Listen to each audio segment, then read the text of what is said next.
Alright guys, my last video got cut off and I don't know why, so we're going to do this part 1, part 2 and everything. So part 1 was going to be the unboxing. Part 2, we're going to actually go over the figure himself and take a closer look into all these accessories we got here. And I'm not entirely sure on what all we even have here because we've got a ton of different things. And I did not beat the game, personally, but we have got that thing, and I think this was that that C4 spray or whatever to detonate things. I think that's what this is, but don't quote me on that, because like I said, I did not pay close enough attention to these games. We've got that.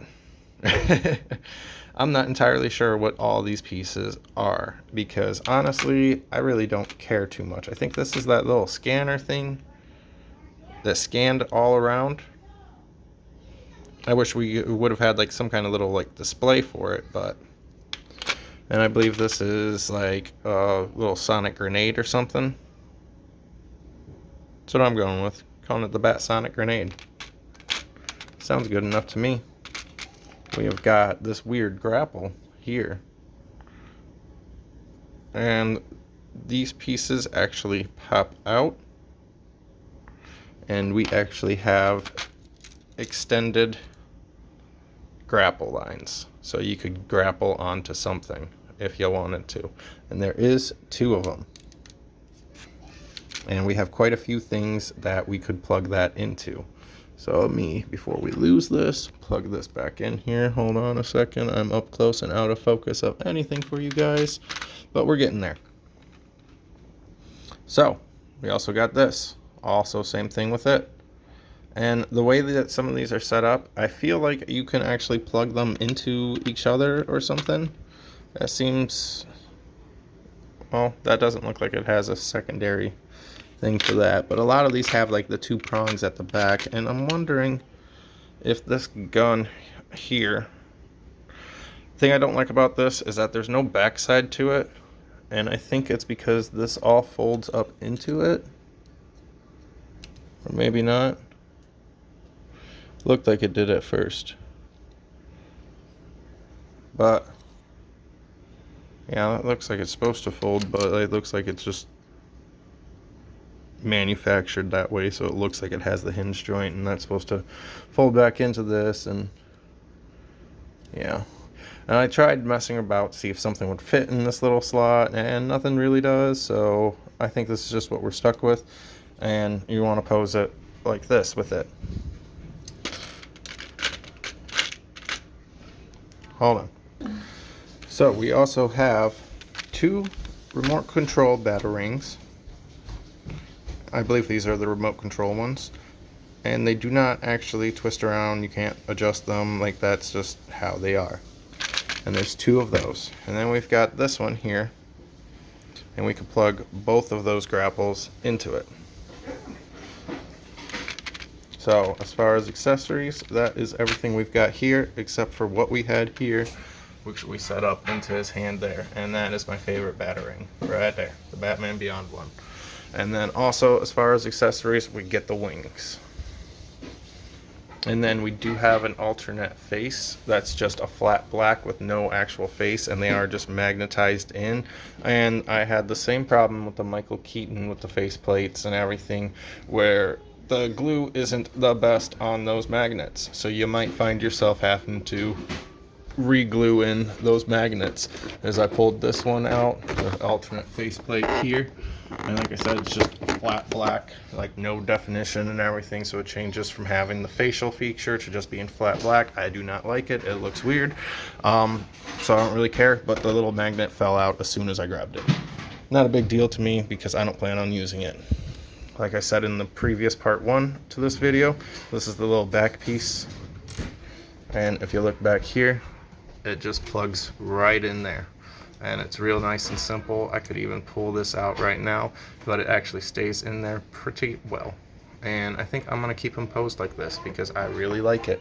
We've got our full articulation that you come to expect with Hot Toys, and I'm not finding it hard to pose him at all and keep him in a pose. And that's what I really, really like. The hardest thing about him was the stand. and trying to figure out where to put it. And as you can see, I kind of got him barely hanging on with it and everything. But it was hard to get him because I tried getting him flat-footed on here, and this little piece here does have a screw, so you could loosen it up and tighten it down. So what I would recommend is to, you know, if you want him to stand flat on here, is just loosen this up, drop it down along that shaft and everything. The shaft is very malleable and you can bend it all over the place and everything and all around town, but trying to get it to be at level with him down here, really hard to do. At least for me. Maybe you're better than me. And, you know, I commend you on what you got going on for yourself. As you can see, our figure does stand roughly about that 14-inch mark and everything. He is probably right between 13 and... he's basically 14. He's pretty dead on to that 14 and everything. And I've got this going from the bottom of the base to the top of his ear. And as you can see, we actually do not have him actually touching the base. But once you straighten out that foot, he might stand just shy of that 14 mark, but he's pretty much a 14-inch figure here. Just pretty damn good. Now we swapped out his one hand here so we can put on that batarang and everything. Pull out the rest of what we got going on here. We have got a lot. So he comes with the fists. Just the straight punching fists. And then, as you can see, we've got the one hand that's kind of like this and everything, just enough to slide that batarang in there. Got a more open hand, so that you can get a little bit more, some of his guns and stuff in there and everything. We've got a more grapply hand and everything. Can fit a lot more with him. And he's got the same for his other hands. Like, so he's got one for left, one for right for all of them. Now, as far as for articulation, we do have got our standard all-around ball peg for that neck. You can get him pretty much exactly where you want him the entire time. Now, his articulation on his arms, really great. Even with those shoulder pads there, really great. We have got no issue moving him at all. The biggest issue that you're going to have is if you move and mess around with him in a big way and get him into, like, you know, some really crazy poses and everything, you might have to just smooth out that. Like I said, his suit, like, that's not the armor. Like, it actually is sleeping bag material-ish is what it feels like. And it kind of moves with him and evens itself out, which I really like, because it doesn't, it's not like a lot of the cloth suits, you know, like where like you kind of have to like constantly be moving them and everything. But you might have to adjust like where his armor plates sit and everything. And like we said before, these come off Velcro style, and they have that little leeway, and they're actually marked with left and right, so you can just Velcro that back on. If you pop it off, don't even worry about it. I was a little bit concerned that it might have been just like loosely sewed on there. His hands pop off with relative ease, and if you need to remove that or you lose that, you've got extras. And you know, we just got our standard little peg hole, and these gauntlets just slide right on off. And these are really nice. They actually have like a foam interior to them, so like it's not scratching up his actual suit and everything. So pop this bad boy back on there, and voila, he's on. So the belt is a little bit bendable, not too much, like you're not really going to do too much with it. And like this whole midsection is actually one piece, and I have not seen that you can actually take it off. Now the wings, like I said, they just pop right on and off, really easy. Like, they've just got these two little pegs go right in there, those two little pegs. And like I said in the first video when I was messing around with these wings, you can get it to where they come more out, or you could, you know, swap it around to have them go more concave with his body and everything. I really like them out. I was concerned I wasn't going to like them out, but I actually really do like it. So I didn't mess with it, I didn't change it around.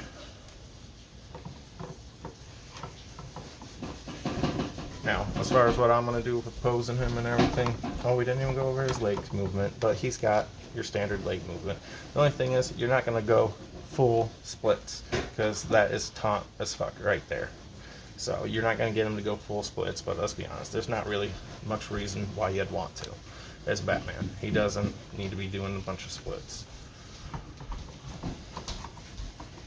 The only thing I do not like we said with the wings, very, very malleable to get them in whatever positioning you want them in. I do not like, I'm wondering if I can hold him by the leg, because that might be our best bet. I don't like that. I don't like that. He's falling. Yeah, so now we've got little Prancer over here. Let's pull this back down and get a better. So we've totally messed up his posing, but you know, we've got the full foot, we've got the full leg, the whole twist and everything else on him and everything. He's a great figure. I love him.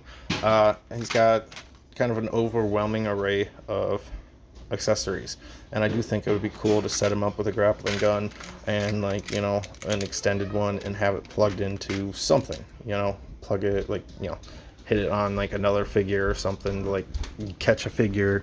I might even set up one of my Jokers into like a running away thing and like have this clip in his coat or something, you know, and like that would be a cool little scene to set up with him. But there you have it, part 2. Part 1, sorry that it got separated, but you know, only other thing I haven't shown you guys yet is the instruction manual. And I mean, it's pretty basic. Shows you a little bit of everything, how everything works. Oh, and it looks like though these pieces all do actually attach to that gun, and that is nice.